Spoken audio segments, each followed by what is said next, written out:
started in '79, bought my first piece. And I found a place up in Monroeville that I started buying for several years. They went out of business. They went up to Irwin and bought pieces there, and they went out of business. And ended up going to New Stanton, and they went out of business. And I have about 260 pieces on here.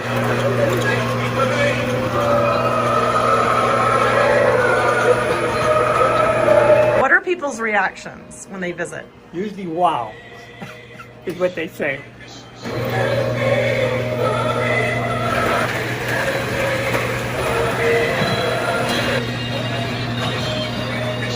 Big Ben, and that was the first piece I bought. They had a historical section there. It had Big Ben.